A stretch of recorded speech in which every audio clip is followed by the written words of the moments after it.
बघा question number 16 बघा, 16 बघा, 16 ते बघा 30पर्यंत हे पॉलिटीवर क्वेश्चन्स आहेत. क्वेश्चन नंबर 16 बघा, पुढील दिलेल्या विधानांमधून योग्य विधानांची निवड करा.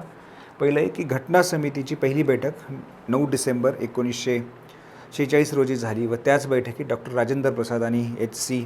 मुखर्जी हे सभेचे अनुक्रमे अध्यक्ष व उपाध्यक्ष निवडून आले. आता बघा पहिल्या बैठकीमध्ये यांची जी निवड आहे ती झालेली नाही. तर दुसऱ्या बैठकीमध्ये जेव्हा ती 11 डिसेंबरला झाली, 9 डिसेंबर नाही 11 डिसेंबरला जेव्हा झाली तेव्हा त्यांची नेमणूक जी आहे डॉक्टर राजेंद्र प्रसाद यांना अध्यक्ष नेमण्यात आलं आणि एच.सी. मुखर्जी यांना उपाध्यक्ष नेमण्यात आलं.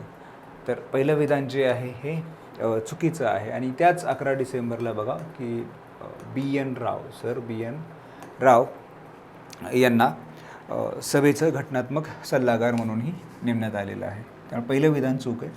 24 जानेवारी 1950 रोजी घटना समितीने राष्ट्रगान स्वीकृत केले आणि डॉक्टर राजेंद्र प्रसाद यांना भारताचे पहिले राष्ट्रपती म्हणून घोषित केलं. तर हे करेक्ट आहे की त्याच 24 जानेवारी 1950 या दिवशीच भारताने राष्ट्रगान स्वीकृत केलं आणि डॉक्टर राजेंद्र प्रसाद यांना भारताचे पहिले राष्ट्रपती म्हणून ही घोषित किंवा निवडून देण्यात आलं. त्यामुळे ब विधान करेक्ट आहे. 16चं उत्तर आहे पर्याय क्रमांक 2. क्वेश्चन नंबर 17 बघा, खालील कोणती विधाने बरोबर आहेत. फर्स्ट आहे लोकसभा विसर्जित केल्यावर सुद्धा लोकसभेचा सभापती पदावर राहतो व लोकसभेच्या पहिल्या बैठकी पूर्वीपर्यंत तो पदावर असतो. हे पण करेक्ट आहे की लोकसभा जरी विसर्जित केलेली असली तरी लोकसभेचा जो सभापती किंवा जो अध्यक्ष असतो तो त्याच पदावर राहतो जोपर्यंत नवीन लोकसभा तिथे येत नाही. जेव्हा तो लोकसभा येते तेव्हा तो पहिल्या बैठकीपूर्वीपर्यंत तो पदावर असतो. तर त्यामुळं तिथे दुसरा येतो माणूस. पण हे करेक्ट स्टेटमेंट आहे. त्यानंतर बी आहे सभागृह अनिश्चित काळापर्यंत तहकूब करण्याचा अधिकार लोकसभेच्या सभापतीला आहे, मात्र सभागृह बरखास्त केल्यावर राष्ट्रपती सभागृहाची बैठक बोलवू शकतो. तर हे तहकूब करण्याचा अधिकार जो आहे तो लोकसभेच्या सभापतीला नक्की आहे आणि बरखास्त जर केल्यानंतर ते राष्ट्रपतीच सभागृहाची बैठक बोलवू शकतो. तर हे करेक्ट आहे. हे दोन्ही विधानं करेक्ट आहेत. 17चं उत्तर आहे पर्याय क्रमांक 3. क्वेश्चन नंबर 18 बघा, मुख्यमंत्र्याबाबत पुढील विधानांचा विचार करा. फर्स्ट, राज्याचा कामकाजाच्या प्रशासनासंबंधित मंत्रिमंडळाचे सर्व निर्णय आणि कायद्याचे प्रस्ताव राज्यपालांना कळवणे. बी विधान आहे राज्याच्या कामकाजाच्या प्रशासनासंबंधी आणि कायद्याचे प्रस्ताव यासंबंधी राज्यपाल मागतील ती माहिती राज्यपालाला देणे. थर्ड आहे एखाद्या बाबीविषयी मंत्र्यांनी निर्णय घेतला असेल पण त्यावर मंत्रिमंडळाने विचारविनिमय केला नसेल तर राज्यपालाने सांगितल्यास अशा मंत्रिमंडळाचा विचारार्थ ठेवणे. तर वरील विधाने संविधानाच्या कोणत्या कलमातील तरतुदी आहेत. म्हणजे ही सर्व विधाने खरी आहेत पण ती कुठल्या तरतुदीशी आहेत. आता बघा जे राज्य सरकार आहे, ठीक आहे, राज्य सरकारच्या संबंधी ही कलमं आहेत की 63 आहे, 64 आहे, 66 आहे, 67 आहे. आता ही कलम 63 जे आहे तर ते कशा संबंधी आहे तर राज्यपालाला सल्ला देण्यासाठी मुख्यमंत्री आणि त्याचं मंत्रिमंडळ निर्माण झालेलं असेल त्यासंबंधी आहे. कलम 164 जे आहे ते काय तर मंत्र्यांसंदर्भात आहे. ठीक आहे, मंत्र्यांसंबंधित काही तरतुदी त्याच्यामध्ये 64मध्ये आहेत. 66 कशासंबंधी आहे तर राज्य सरकारचं कामकाज कसं चालायचं काय त्याच्यासंबंधी आहे. आणि हे जे आहे की मुख्यमंत्र्यांनी राज्यपालाला ज्या माहिती देणं अपेक्षित आहे किंवा त्या माहितीच्या संदर्भात राज्यपालांना जी माहिती द्यायची आहे CMनी त्याच्या संबंधात जे कलम आहे ते कलम 167 आहे. त्यामुळं 18चं उत्तर आहे. हे जे 3 विधान आहेत तर हे कुठल्या कलमाशी निगडीत आहेत तर कलम 167.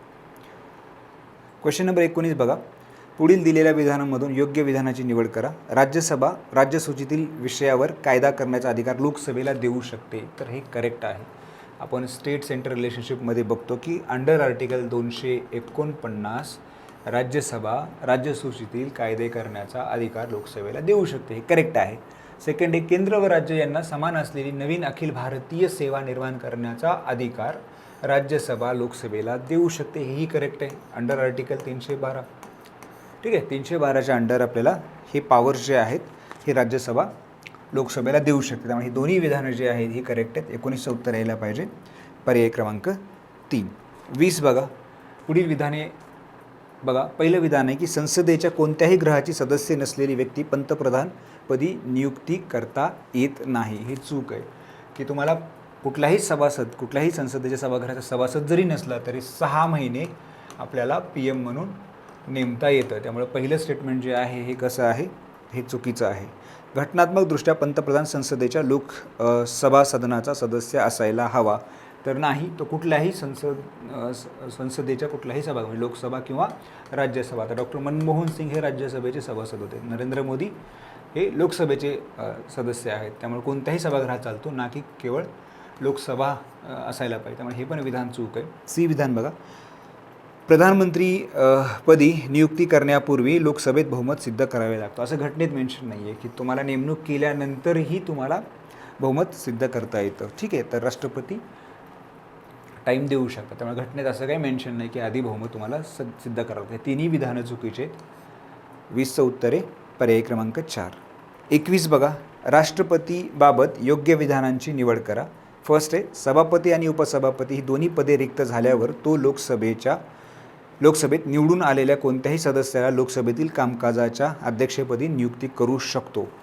योग्य विधान विचारले बघा. आता हे जे आहे ना की सभापती आणि उपसभापती दोन्ही पदे रिक्त झाल्यावर लोकसभेत निवडून आलेलं नाही कोणत्याही, म्हणजे जे आपल्याला माहिती आहे की लोकसभेमध्ये अँग्लो इंडियन जे 2 मेंबर्स नेमलेले आहेत ते काही निवडून आलेले नाही, तर त्याची नेमणूक भारत सरकार करतं. त्यांचीही नेमणूक होऊ शकते, ना की फक्त निवडून आलेले. त्यामुळे हे विधान कसं आहे, हे चुकीचं आहे. ए विधान चुकीचं आहे. सेकंड बघा, राष्ट्रपती हा भारतीय संसदेचा अविभाज्य भाग आहे. तर हे करेक्ट आहे की भारतीय संसद म्हणजेच काय की हे राष्ट्रपती आणि लोकसभा राज्यसभा. तर हे राष्ट्रपती हा भारतीय संसदेचा अविभाज्य भाग आहे. करेक्ट आहे. त्यानंतर थर्ड आहे, प्रत्येक सार्वत्रिक निवडणुकीनंतर भरणाऱ्या संसदेच्या प्रत्येक अधिवेशनाला ते संबोधित करतात. तर सार्वत्रिक निवडणूक नंतर भरलेल्या प्रत्येक अधिवेशनाला, म्हणजे सार्वत्रिक निवडणूक झाल्यानंतर वर्षभरात 3 सेशन्स असतात, तर त्या तिन्ही सेशनला नाही ते करत आहे, तर ते फक्त वर्षाचे जे पहिलं सेशन असतं त्यालाच करतं. त्यामुळे हे जे विधान आहे हे विधान कसं आहे, सी चुकीचं आहे की प्रत्येक सेशनला ते ॲड्रेस नाही करत आहे, तर वर्षाचं जे पहिलं सेशन आहे आणि निवडणुकी झाल्यानंतरचं जे पहिलं सेशन असेल त्याच सेशनला ते ॲड्रेस करतात. त्यामुळं सी विधान ही कसं आहे, चुकीचं आहे. त्यामुळे 21चं उत्तर आहे पर्याय क्रमांक 3. 22 बघा, संसदीय प्रणालीतील उणिवा कोणत्या आहेत. आता बघा की संसदीय प्रणाली आणि अध्यक्षीय प्रणाली याच्यामध्ये आपण काही स्ट्रॉंग पॉईंट्स आहेत, काही स्ट्रेंथ आहेत, काही विकनेसेस आहेत. जसं की संसदीय प्रणालीच्या ज्या स्ट्रेंथ आहेत, तर स्ट्रेंथ काय आहे की विधिमंडळ आणि कार्यकारी मंडळ यांच्यामध्ये आपल्याला सामंजस्य दिसतं. ठीक आहे, एक उत्तरदायी सरकार असतं, म्हणजे संसदेला ते उत्तरदायी असतं. जुलूमशाहीवर नियंत्रण आहे की कंटिन्युअसली इलेक्शन होतं. ठीक आहे, आता आपण बघतोय की समजा फॉर एक्झाम्पल कृषी कायदे कितीही चांगले असले ते काही लोकांचं त्याला विरोध होता म्हणण्यापेक्षा शेतकऱ्यांचा त्याला विरोध होता. पण समजा UPचं इलेक्शन नसतं तर ते मागं घेतलं गेलं असतं का, म्हणजे जसं आता डिबेटमध्ये चाललेलं आहे की 1 नेशन 1 इलेक्शन, समजा तसं काही असतं तर हे इलेक्शन नसतं असं तर हे घेतले गेले असते का, किंवा शेतकऱ्यांची चर्चा चालू केली असती का. तर हे जे आहे तर हे नियंत्रण राहतं. थर्ड एक आहे की पर्यायी सरकार ही दिलं जातं. आपण आता आपल्याला त्यांनी विचारलेलं की उणिवा काय काय आहेत, तर हे स्ट्रॉंग पॉईंट आहे की पर्यायी सरकार दिलं जातं. ठीक आहे, आता आणि विस्तृत प्रतिनिधित्व असतं, हे त्याचे स्ट्रॉंग पॉईंट आहेत. वीक पॉईंट काय आहे की एकतर अस्थिर सरकार असतं, ठीक आहे, की बहुमत तुम्हाला कंटिन्युअसली सिद्ध करावं लागतं, आणि मंत्रिमंडळाची एक प्रकारे हुकुमशाहीच चालते. ठीक आहे, मंत्रिमंडळ म्हणील तेच चालतं. तर हे 2 जे उदाहरणं आहेत ही संसदीय प्रणालीमधल्या उणिवा आहेत. तर 22चं उत्तर काय यायला पाहिजे, पर्याय क्रमांक 3 यायला पाहिजे. आणखी एखादी उणीव आहे ते म्हणजे काय, धोरण सातत्याचा अभाव. म्हणजे फॉर एक्झाम्पल जी काँग्रेसनी 2008 किंवा 12-13मध्ये जी धोरणं चालू केली त्यातली बरीच धोरणं चांगली जरी असली तरी ती कंटिन्यू सरकारने नाही चालू केली. विचार आणि अजेंडा सरकारचा चेंज झालेला आहे. ठीक आहे, तर याच्यामध्ये आपल्याला हे दिसतं की धोरण सातत्याचा आपल्याला अभाव दिसतो. 22चं उत्तर आहे पर्याय क्रमांक 3. बघा क्वेश्चन नंबर 23 बघा, कलम 39 संबंधित मार्गदर्शक तत्वासंबंधी योग्य पर्यायाची निवड करा. पहिलं, सामाजिक आर्थिक राजकीय न्यायातून समाजरचना करून लोकांच्या कल्याणाला चालना देणे आणि उत्पन्न दर्जा सोयी सवलती संधी यांच्यातील विषमता कमी करणे. आता हे जे आहे हे कुठल्या आर्टिकलशी संबंधित आहे, तर हे आहे आर्टिकल 38. त्यानंतर बेकारी, वृद्धत्व, आजारपण, अपंगत्व या परिस्थितीमध्ये काम, शिक्षण, सार्वजनिक मदत मिळण्याच्या हक्काची शाश्वती देणे. तर हे कशाशी संबंधित आहे, हे आहे कलम 41. कलम 41 आणि सार्वजनिक कामगारांना उपजीविकेची आवश्यक मोबदला, चांगले जीवनमान व सामाजिक सांस्कृतिक संधी, तर हे आहे कलम 43 आहे. त्याच्यापैकी एकही घटक जो आहे तो आपल्याला कलम 39शी निगडीत आहे असं आपल्याला दिसत नाही. ठीक आहे. तर आता 39मधल्या ज्या तरतुदी आहेत त्या तरतुदी कुठल्या आहेत, तर एक, सर्व नागरिकांना उपजीविकेसाठी पुरेशी साधनांची उपलब्धता असायला पाहिजे. ठीक आहे. संसाधनाचं योग्य वितरण असायला पाहिजे, की संपत्ती आणि उत्पादन साधनाचं केंद्रीकरण याला प्रतिबंध असायला पाहिजे. पुरुष आणि महिला यांना समान कामासाठी समान वेतन असेल. त्याचबरोबर सक्तीच्या गैरवर्तणुकीविरोधात संरक्षण असेल, जे कामगार आणि मुलांना त्यांच्या आरोग्याबाबतीत असेल. तर ही सगळीची सगळी घटकं जी आहेत ते कशामध्ये आहेत, कलम 39मध्ये. तर यातला कुठलाही घटक आपल्या याच्यात दिसत नाही, त्यामुळे याचं उत्तर आहे यापैकी नाही. बघा क्वेश्चन नंबर 24 बघा, लोकसभा व राज्यसभा यामधील कोंडी दूर करण्यासाठी खालीलपैकी कोणत्या विषयाबाबत संसदेच्या संयुक्त अधिवेशनाची आवश्यकता आहे.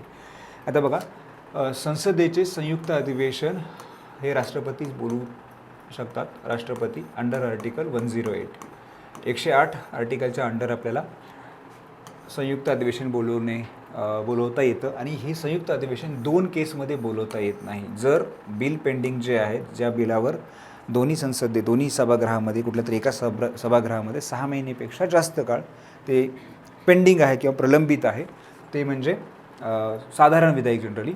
पण जर बिल धनविधेयक असेल, ठीक आहे, जर ते मनी बिल असेल किंवा ते घटना दुरुस्ती, ठीक आहे, अमेंडमेंट बिल असेल, तर ह्या 2 बिल पास करण्यासाठी तुम्हाला संसदेचं संयुक्त अधिवेशन बोलवता येत नाही. राज्यघटनेच्या कलम 108च्या अंडर राष्ट्रपती ते बोलवू शकतात. आणि त्याची प्रक्रिया जी आहे किंवा जे आहे, तर अंडर आर्टिकल 87 मेन्शन केलेलं आहे की त्यांना जॉईंट सेशन कोणत्या केसमध्ये बोलवू शकतात. एक म्हणजे की 2 नवीन निवडणूक समजा झाले आणि त्याचं पहिलं सेशन असेल तर ते बोलू शकतात, किंवा प्रत्येक वर्षाचं जे पहिलं सेशन असतं त्यावेळेस ते बोलू शकतात अंडर आर्टिकल 87. त्यामुळे 24चं उत्तर आहे की कधी सेशन, तर धनविधेयकाला नाही आणि घटना दुरुस्ती विधेयकाला नाही, म्हणजे फक्त 1 यायला पाहिजे. 24चं उत्तर आहे पर्याय क्रमांक 1. 25 बघा, वित्त आयोगाबाबत योग्य विधानांची निवड करा. पहिलं, भारतीय राज्यघटनेचे कलम 280मध्ये अर्धन्यायिक संस्था क्वाझी ज्युडिशियल म्हणून वित्त आयोगाची तरतूद आहे. तर करेक्ट आहे की अंडर आर्टिकल 280 नुसार वित्त आयोग फायनान्स कमिशन नेमलं जातं. आता सध्या 15 फायनान्स कमिशन आहे, त्याचे अध्यक्ष कोण आहेत, तर ते आहेत NK सिंग. ठीक आहे. त्यानंतर संविधानिक तरतुदीनुसार आयोगामध्ये 1 अध्यक्ष आणि 4 सदस्य. आता संविधानिक तरतूद नाही, तर संविधानाने ते संसदेला दिलेलं आहे आणि संसदेने डिसाईड केले की त्याचा 1 अध्यक्ष असावा आणि 4 सदस्य असावे. त्यामुळे ब विधान हे चुकीचं आहे. निव्वळ कर संकलनाचे केंद्र व राज्यांच्या विभागणी, अशा विभागाची राज्यात वाटणी करण्याचे कार्य ते करते. तर हे करेक्ट आहे. A आणि C विधान करेक्ट आहे. 25 उत्तरे पर्याय क्रमांक 2. 26 बघा, सरळ जोड्या लावाय की मनी बिल आहे, राज्यसभेची रचना आहे, वार्षिक वित्तीय पत्रक आहे, विनियोग विधेयक आहे. तर money bill composition of council of state आपण त्याला म्हणतो, ॲन्युअल फायनान्शियल स्टेटमेंट आहे आणि अप्रोप्रिएशन बिल आहे. तर आपल्याला माहिती आहे की मनी बिल जे आहे ते अंडर आर्टिकल 1110 आहे. त्यानंतर राज्यसभेची पुनर्रचना आहे, तर ती अंडर आर्टिकल 80 आहे. ॲन्युअल फायनान्शियल स्टेटमेंट ज्याला आपण बजेट म्हणतो ते 112नी, अप्रोप्रिएशन बिल जे आहे ते 114नी पास होतं. तर काय यायला पाहिजे, सरळ जोडायला लावा. 26 उत्तरे पर्याय क्रमांक 3. क्वेश्चन नंबर 27 बघा, विवाह आणि कौटुंबिक बाबी या संबंधित विवादाचे त्वरित निराकरण करण्यासाठी, समोपचाराला चालना देण्यासाठी कौटुंबिक न्यायालय स्थापन करण्यासाठी कौटुंबिक न्यायालय अधिनियम कधी पारित करण्यात आला. तर कौटुंबिक न्यायालय अधिनियम कधी पारित करण्यात आला, ऑब्जेक्टिव्ह आहे 1984 साली. ठीक आहे. 27चं उत्तर आहे पर्याय क्रमांक 4. 28 बघा, 73वा घटना दुरुस्ती अधिनियम 1992 बाबत योग्य विधानाची निवड करा. या कायद्याने भारतीय राज्यघटनेत भाग 9 या नव्या भागाचा समावेश करण्यात आला. पंचायती असे त्याचे शीर्षक असून त्यामध्ये कलम 243 ते कलम 243 ZK. आता लक्षात घ्या, ही 243 ते 243 ZK नाही, तर ZO पर्यंतच, 243 to 243O इथंपर्यंतच हे आहे. त्यामुळे पहिलं विधान जे आहे ते चुकीचं आहे.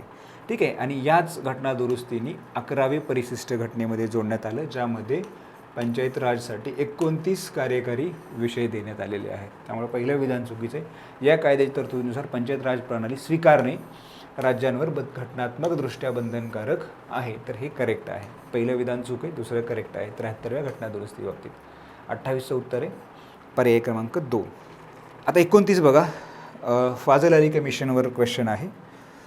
फाजल अली आयोगाची राज्याची पुनर्रचना करताना कोणते घटक लक्षात घेतले पाहिजे असं मत होतं. आता बघा की भारत स्वतंत्र झाल्यानंतर राज्याची पुनर्रचना किंवा भाषावार प्रांतरचनाची मागणी जोर धरू लागलेली होती आणि आधीच आपली फाळणी झाल्यामुळं थोडंसं त्यावेळेचं नेतृत्व जे आहे साशंक होतं की फुटीरतावादी गट ॲक्टिव्ह नाही व्हायला पाहिजे. ठीक आहे, आत्ता कुठं देश स्वतंत्र झालेला होता.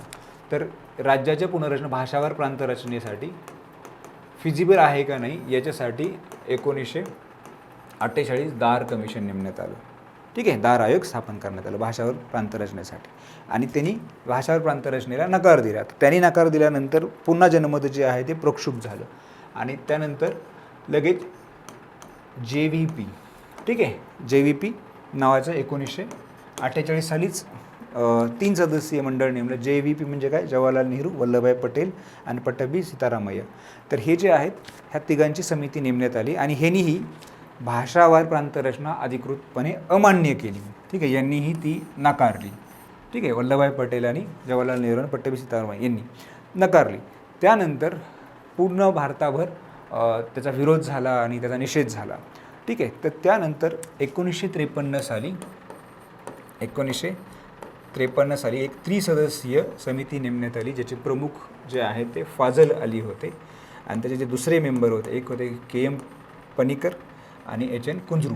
तर हे तिघंजण जे कमिशन नेमलं त्याला फाजल अली कमिशन किंवा राज्य पुनर्रचना आयोग असंही त्याला म्हटलं जातं. आणि त्यांनी सांगितलं की कुठल्याही राज्य निर्मितीसाठी भारताची एकता हा एकच मुद्दा असायला पाहिजे आणि त्यांनी जे राज्य आहे किंवा राज्य निर्मिती आहे तर ती राज्य निर्मिती करताना कुठले घटक आपण डोळ्यासमोर ठेवायला पाहिजे. तर त्यांनी ती सांगितलेले घटक आहेत. एक, देशाची एकता आणि सुरक्षा जतन वृद्धिंगत करणं सांगितलं होतं. भाषिक आणि सांस्कृतिक एकजनसीपणा हेही सांगितलं होतं. वित्तीय, आर्थिक आणि प्रशासनिक कारणे हेही सांगितलं होतं. बघा याच्यात फक्त हे जे दार कमिशन आहे ना यांनी भाषावर नाकारून त्यांनी फक्त प्रशासनिक कारणं सांगितलं होतं, हेही सांगितलं होतं. संपूर्ण देशातील तसेच प्रत्येक राज्यातील लोकांच्या कल्याणासाठी योजना आखण्यावर त्याला चालना दिली. हे चारही घटक जे आहेत हे चारही घटक त्यांनी सांगितलेले होते. याचं उत्तर आहे पर्याय क्रमांक 4. आता बघा हे राज्य पुनर्रचना आयोग, या आयोगाने रिपोर्ट दिल्यानंतरही जे राज्याचं भारतात म्हणजे 4 गटांमध्ये विभागणी होती ती कॅन्सल करून पूर्ण राज्य जी आहेत 16 राज्य आणि 3 केंद्रशासित प्रदेश याच्यामध्ये राज्यांची रचना झालेली आपल्याला दिसते.